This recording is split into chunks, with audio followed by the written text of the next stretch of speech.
Well, hello, sports fans. Greeting from San Jose, California. It's Larry Eder from RunBlogRun, Stuart, Weir from Oxford, England. Our man on the continent. Well, it's not exactly the continent. What do we? Well, Oxford, the capital of the world. How's that? We'll give Oxford that, the intellectual capital of the world right now. Okay. Well, yeah, I mean, I don't like to mention these things, but I mean, we have had a university for over 500 years. How long has your country's been going? I'm not sure. That's a great question. About 240, yeah, and they're having a few issues. Well, good evening, sir. How are you?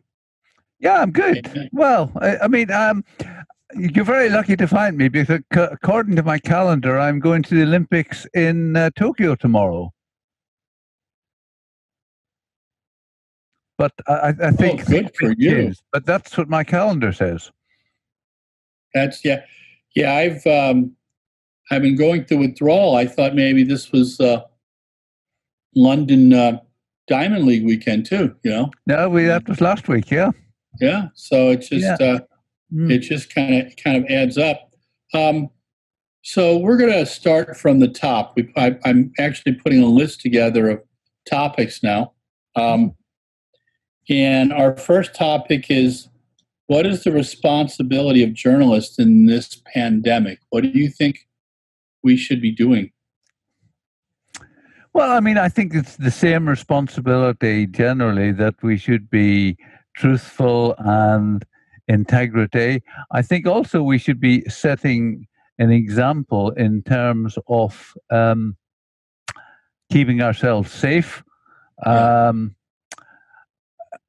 I mean, I am officially old. Our government has told me that I'm old, and I'm just not planning to go to any activities. I mean, that's why I so loved the Inspiration Games, because they were happening on my television, on my computer and everything, to be part of that in a way. But I don't expect to see any live sport in 2020.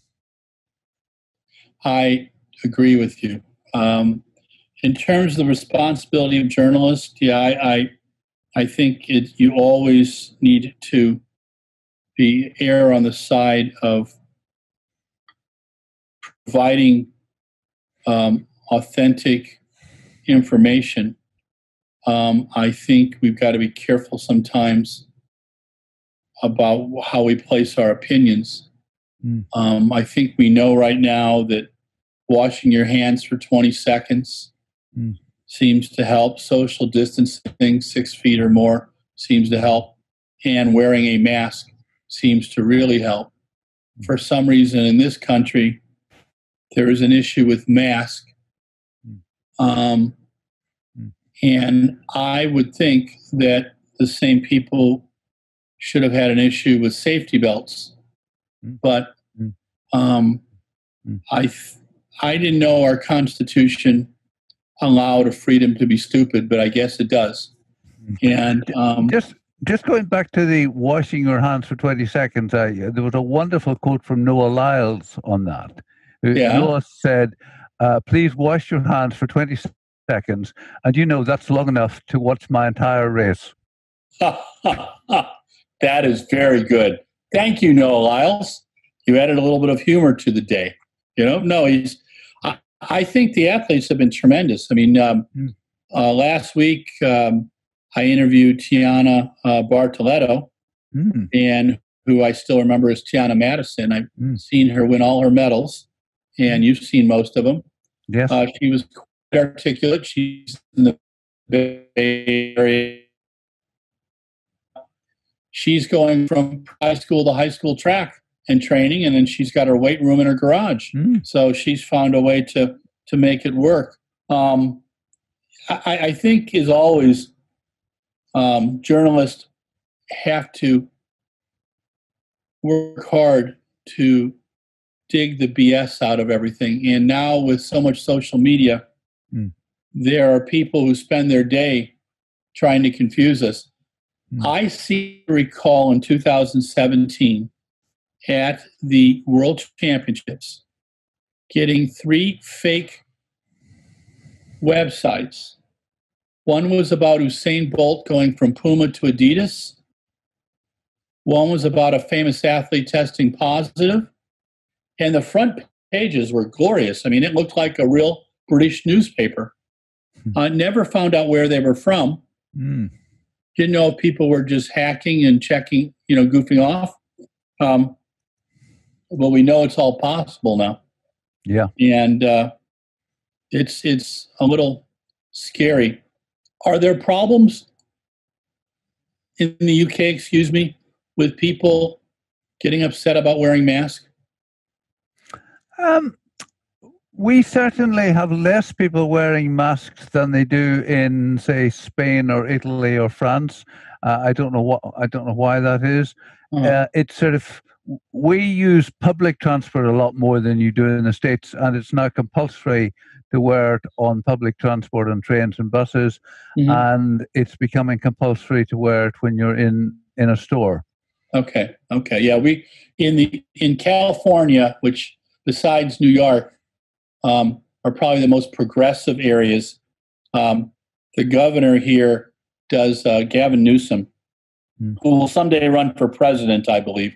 Has been doing a wonderful job. But you've got Northern California and Southern California.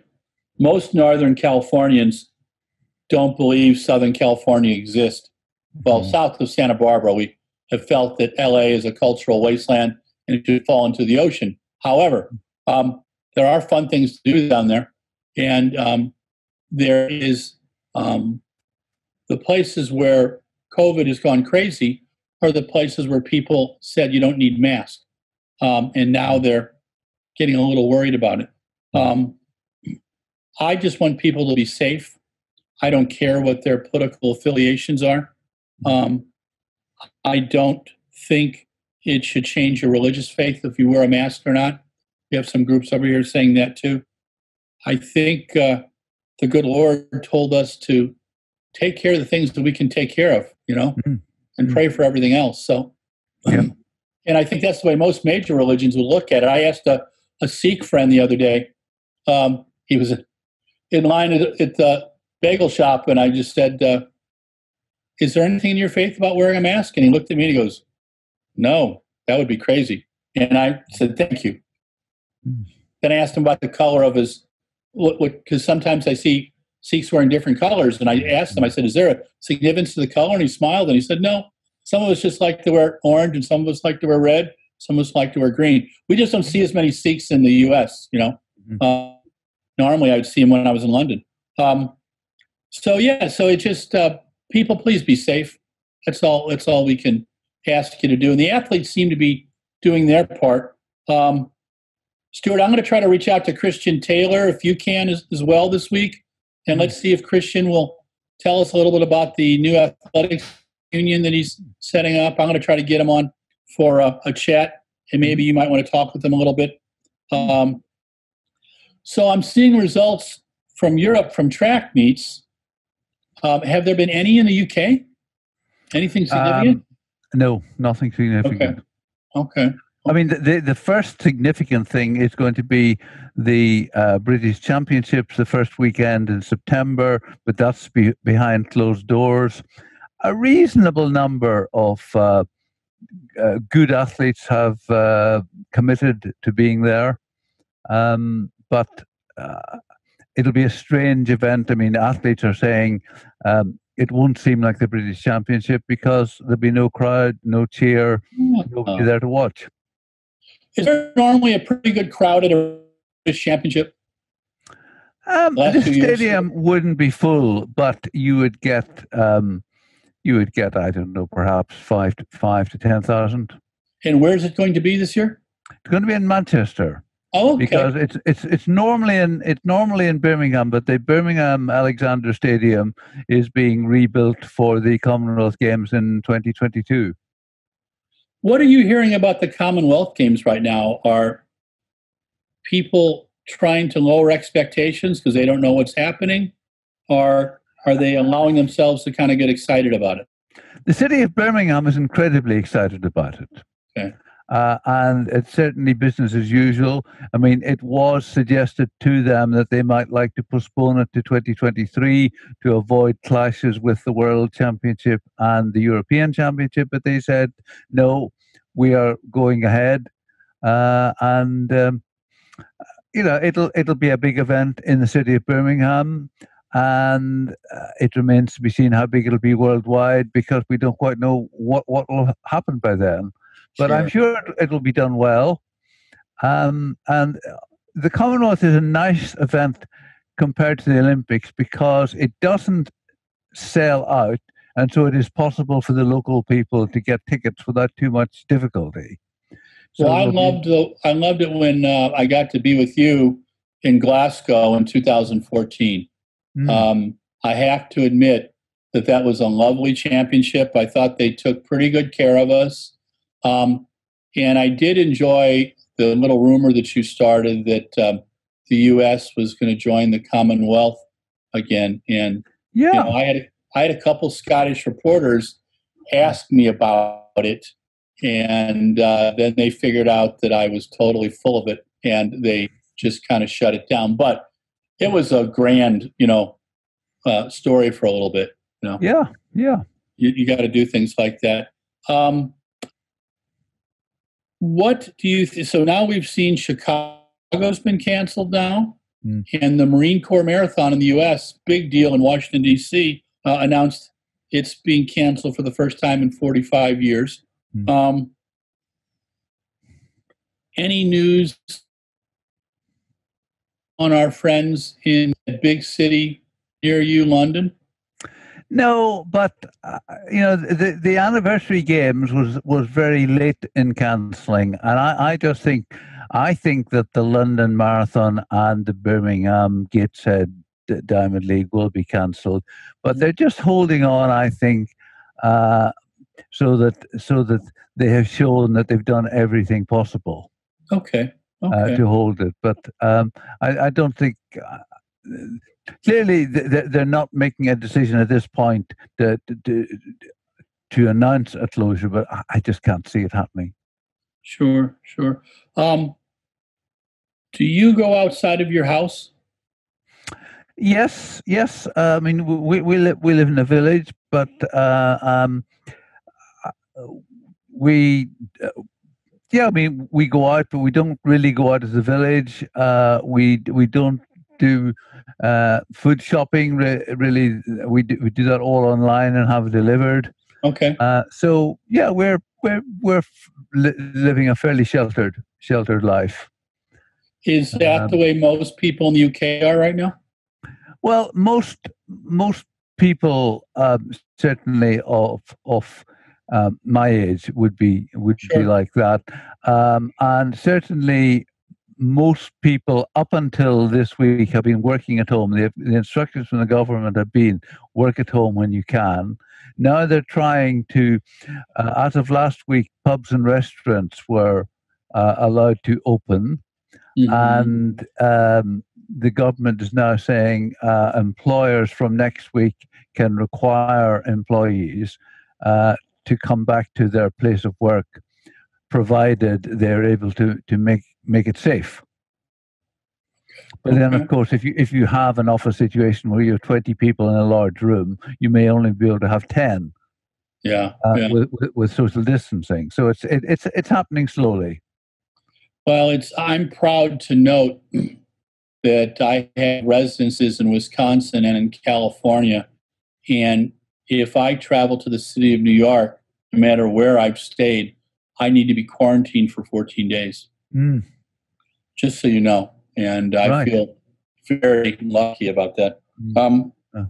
Right now, I'm staying put in California.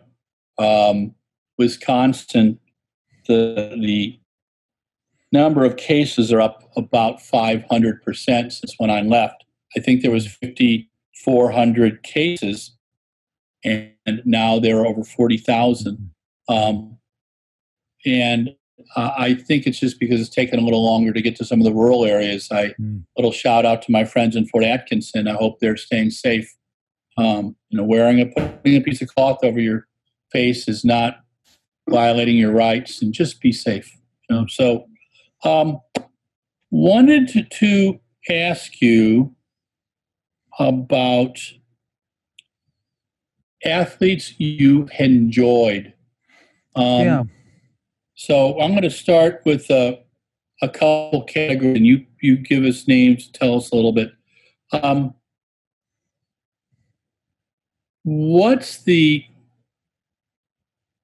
Who's the favorite field event athlete that you've interviewed at one of the British pressers?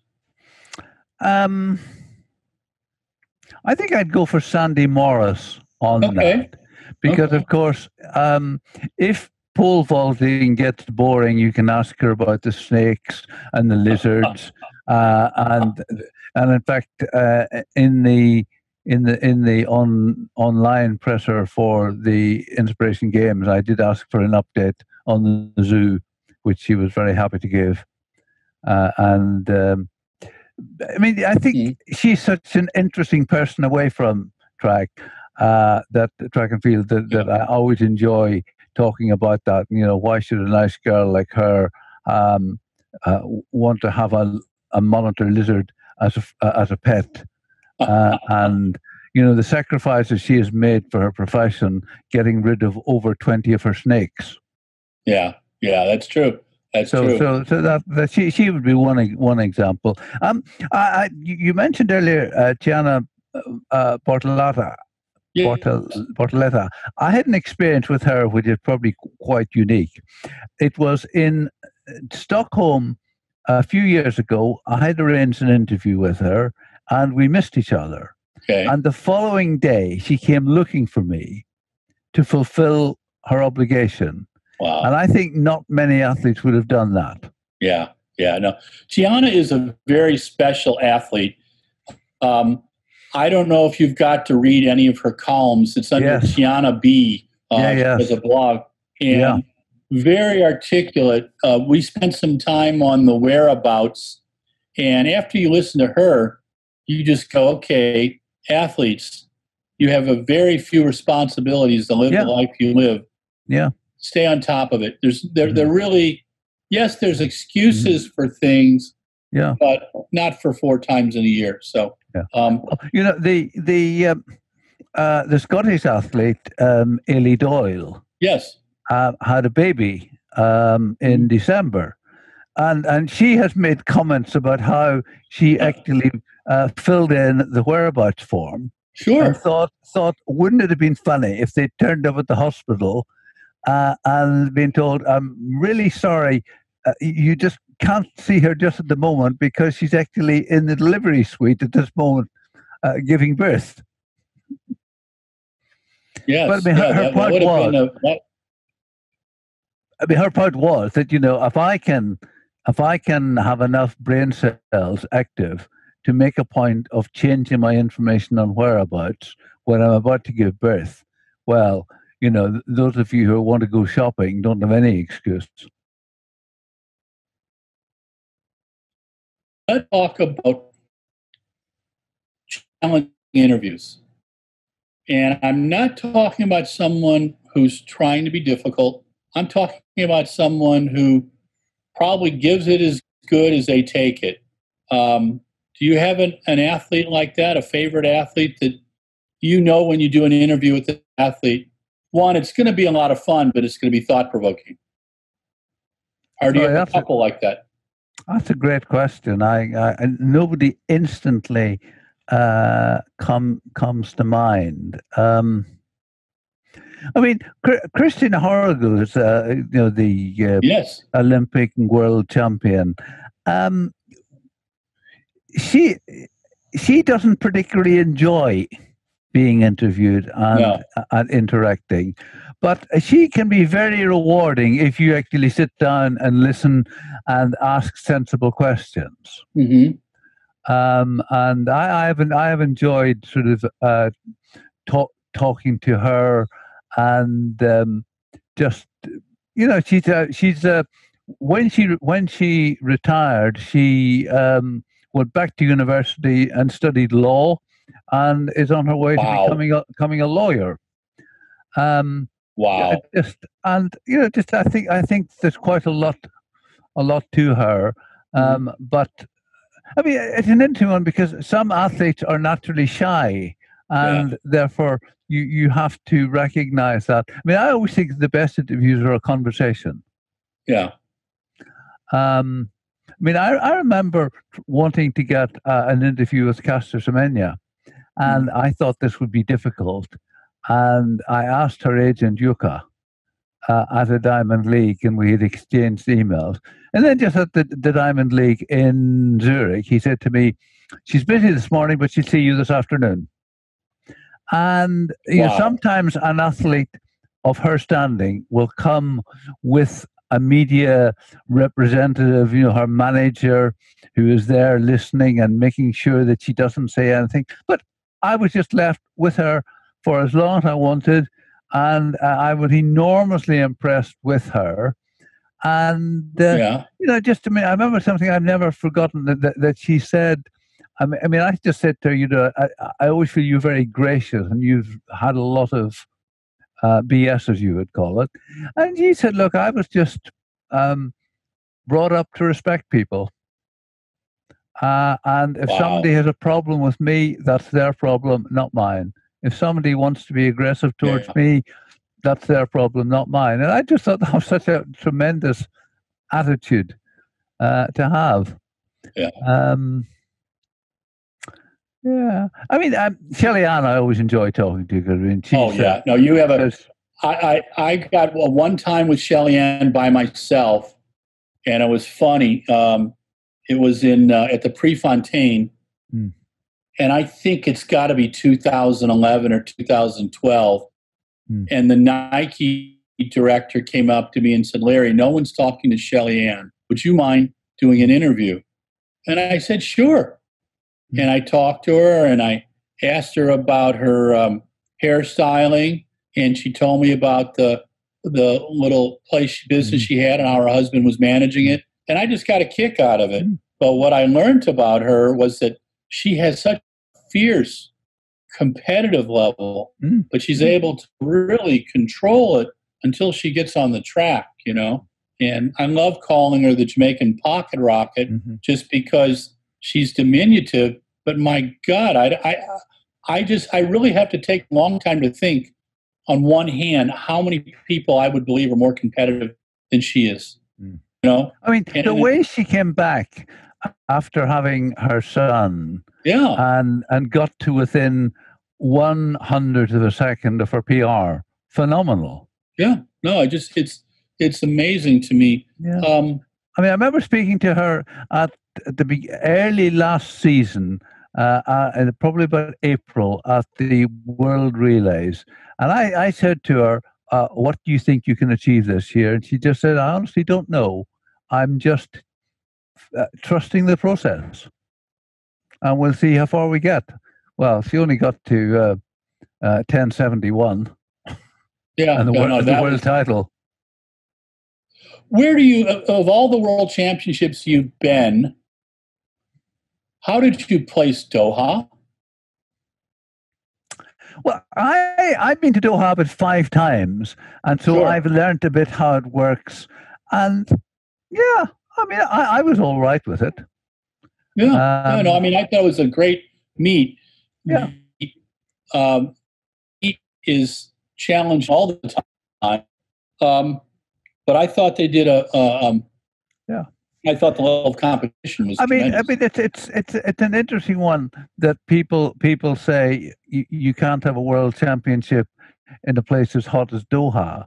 But you know, if we're going to say that, we're going to finish up with all the championships in the middle of the globe, where there's a temperate climate. I mean, I was at the Commonwealth Games in Australia, and at times it was too hot. I'm sure that there are parts of the States where you would say it's too hot. So do you actually say none of those places can ever host a championship?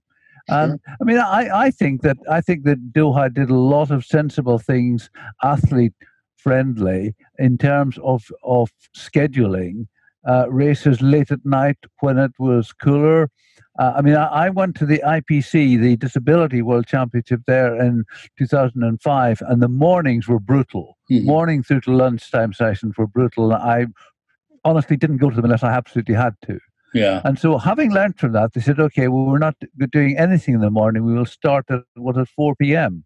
Sure. And go through to midnight. So therefore, it's the cool of the day. And the air conditioning in the stadium. So I mean, I thought they did a good job. I mean, people criticize the spectators, but you know, in Moscow, I think Stuart was trying. Stuart, are you there? I'm there. Yes, I'm talking. Okay.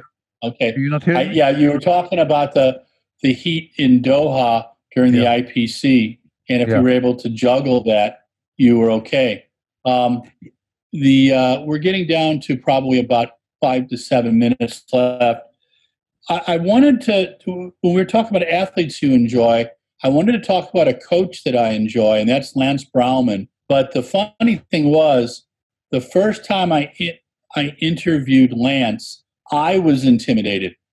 Lance is this very straight-talking American from the South in the U.S., particularly, I believe, Florida. And he's kind of a no BS kind of guy. And I had asked him a few questions. I think this is in about 2012. And I had observed some of his workouts and liked the way he thinks. I was just concerned that I wouldn't be able to ask questions that were complex enough in talking about sprinting and long jumping. And the truth was, he is a very easy interview now. I just did a Zoom conference with him, just talking about training as athletes, and it's a lot of fun. So sometimes athletes, coaches seem one way, and then when you get in the experience, Carl Lewis was like that. The first time I interviewed Carl Lewis was in maybe 1988, 90, and he was tough. You there, Stuart? Yeah, I'm there. No, I was just going to say, I watched your Lance Brauman. I thought that was excellent. I thought he was really interesting, the one that you just put up recently. Yeah, he's really a trip, and his dad is a coach too. And every once in a while, I get to be with both of them. His dad coaches high school, and I believe his dad coached him. And, you know, Lance makes a big part that he learned a lot from his dad. It's just really fun seeing that two-generation thing. And they're just really good people. And that's the thing I think that's comforting to me is the majority of coaches and officials in the sport are so amazing and how they give to the sport, you know. And it's one of those, it's kind of like the unsung heroes in a lot of ways, you know. Yeah. And any news on your UK performance director or no, the application process is still in place. I don't think they certainly haven't appointed. I don't think they've done interviews yet. I mean, there are 2 or 3 names being bandied about, and like Stephen Maguire, who runs the sprints and the relays, Christian Malcolm, who was obviously a top athlete and who'd been working in Australia for a bit, and Tony Mincello, who is particularly associated with Jess Ennis-Hill, but has done a lot. So, I mean, on paper, any of those would be outstanding candidates. And I think I will not pick a favorite because I'll have to work with whoever's appointed, and I wouldn't hate them to think that I was supporting one rather than the other. You're a smart man. You're a smart man.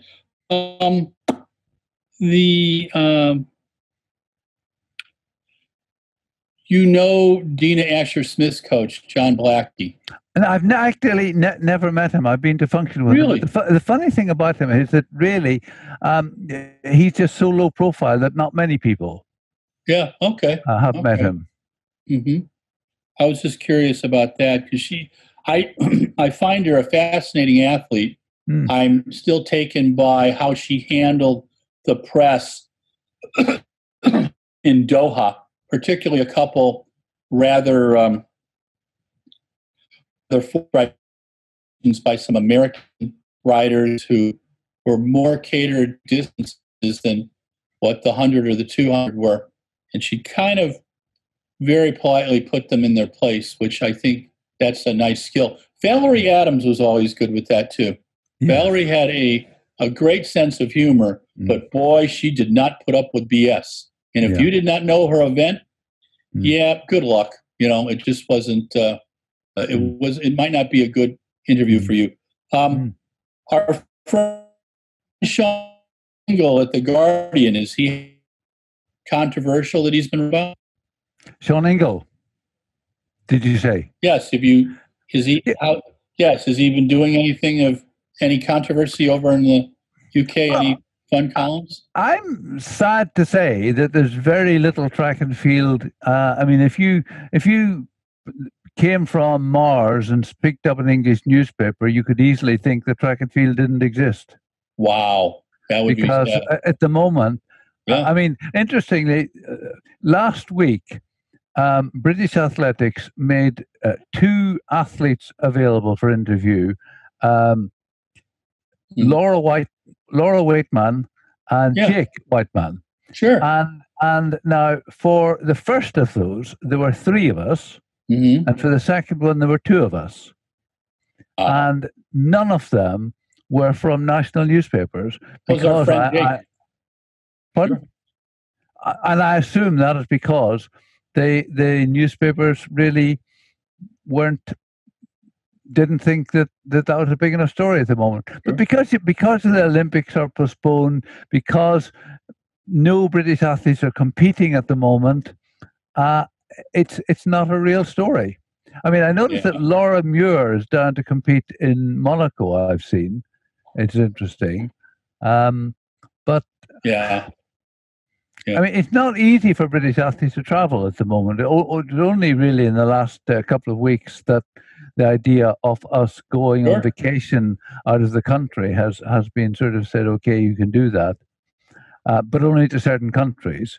I mean, like your country is not included, so there would be a 2-week quarantine for me if I visited your country. Well, that would be quite exciting for you, Stuart, I know, because you could go to In-N-Out Burger and Pizza Hut and those kind of places. Although we do have an okay fish and chips place by me called Harborside Fish. It used to be H Salt, which was the big chain in the U.S., but that's disappeared. Harborside's okay. But I will tell you, the best fish and chips in the U.S. is in Fort Atkinson, Wisconsin, at my little breakfast place, Scotty's. The guy who owns it, he and his partner, Randy, and Scotty's sister, Jackie, they make fish with a tempura batter, and they do the chips. They do about 200 of them on a Friday, which is the big day for fish and chips over here. And it is quite good. To find a way to California. Figure that out yet.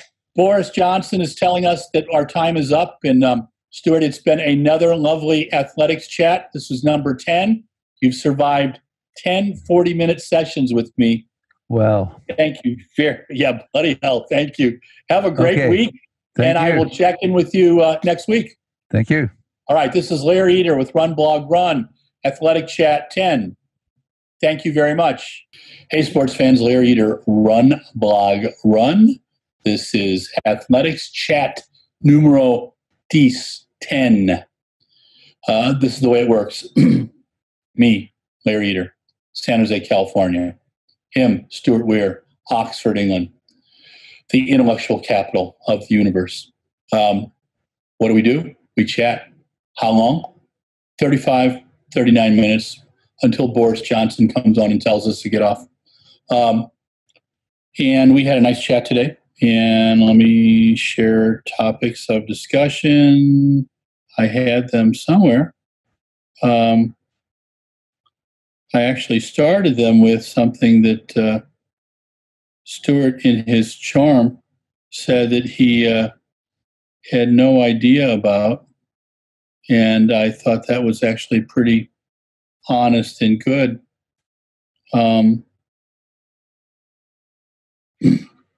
I asked him how meets were going, and he said really didn't know because there's not much going on in the UK. The first thing will be the 4th and 5th of September, the British Championships. And there won't be a plethora of British medalists and stars, but there'll be a good number. It'll be on TV. BBC does a grand job, and they really do. Great announcing, Steve Cram and Paula Radcliffe a lot of times. Brendan Foster's retired, but they've got some rather colorful commentators. Tony Minicello, Jess Yanis Hill's coach, is quite good, as are some of the others too. So we talked about that. We really started out with what's the responsibility of a journalist in a time like the pandemic. And I think it's the same anytime. Doing your best to keep your prejudices out of the story. There are times when the reason why you're listening to my diatribes or listening to Stuart and I is because you want our opinions. But there are also times when you want the facts, and we have to judge that. And I think that what's become lost in social media is, yes, there's some great new voices, and don't get me wrong, but what we have now is a lot more voices out there to harm, a lot more voices that believe that not only is half the world different from them, but that half the world is wrong, and perhaps will go straight to hell, or they believe in that. That's not the way I see the world. I see that there are many different opinions. I want to learn about people. I've been to 71 or 72 countries, and I think I haven't had a bad meal. I've had strange meals. I've had strange alcohol, which, kind of enjoy that sometimes. I do keep that under control now. The only time I've ever gotten food poisoning is in the U.S., and that's been at drive-through places. Anyhow, so there's fun things to do everywhere. Seeing track meets around the world is kind of fun, and that's somehow the gig that I've been able to put together, and Stuart as well. And we're hoping that in 2021 we're able to do that again. We're hoping that the sponsors who've been there for us for 30 years, for me, 35 years now, see the benefit of it as well. Communication is important. And yes, we do live in a global village. And yes, if you believe in any of the major world religions, or if you're a humanist, there is a responsibility to help people. First, got to take care of yourself and your family, and then you go from there. Wearing a mask takes care of yourself, your family, and the world, and it doesn't take any of your rights away. So don't even throw that out there. Weaponizing a mask is really sad. And yeah, medical people at the beginning weren't sure we needed them. They were trying to protect the people on the front lines, the nurses, doctors, CNAs who were working their butts off, trying to keep those we love alive. I saw a video yesterday that terrified me of a ER in Houston, and it looks like it's real, and it's just scary, scary, scary. So please isolate, stay safe. If you don't have to go out, don't go out. Wear a mask everywhere you can. Be respectful of people. You have a right to disagree with me without wearing a mask. Don't wear it for yourself then. Wear it for the people that you love. But fighting and calling people things and urinating in public places because you're not happy that someone's wearing a mask is just not a good thing. Yeah, I'm missing track meets. It's been fun watching some of the stuff, and I've been watching some of the old stuff, watching a lot from Doha. But I've been busy putting stories up for you, and we'll continue to do that. We're going to put some clips up from Lance today and from Donovan, Brazier, and Raven Rogers, and reaching out to hopefully Christian Taylor and Sandy Morris and a few other of our faves out there. So we'd like to get people on lovely Zoom with RunBlogRun. But this is Larry Eder.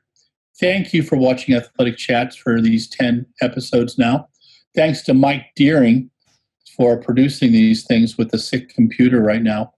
Thanks to Adam Johnson Eder for trying to manage me, and which is a 12-step program in itself, and helping us with computers, and working with Michael to come up with the idea for this and socialing the distance. We had an amazing interview with Tiana Bartoletta last Friday. I am really excited about it. She is one of my favorite athletes, and I've got to watch her compete in all of her big events. But what I love about Tiana is she's articulate, and she speaks and she writes with a love of her sport and a love of the world. And we need more people like that. And I think most people are like that. So anyway, I am an optimist, and I will continue to be an optimist. So please stay safe, isolate, wash your hands for 20 seconds. It's like watching a Noah Lyles race. Actually, that was a great quote. Put that up, because Noah said 20 seconds, you could watch one of my races. So put up some Noah races, wash your hands, put on that mask. I have a 49ers mask somewhere. Hold on. Let me show you. You guys can start sending me pictures. This is my mask for the 49ers. I need to see a Packers mask. I need to see some other fun masks, okay? Send them to runblogrun@gmail.com. For the goofiest mask, I'm going to give a prize. I don't know what it is. It's up to me. They'll have a value of $20. But send me pictures of you in your mask, okay? To runblogrun@gmail.com. Subject is show me your mask, all right? This is Larry Eder for Athletics Chat. I've digressed, but what do you expect? Love you all. Stay safe, isolate, wear your mask. 20 seconds, wash your hands. Talk to you soon.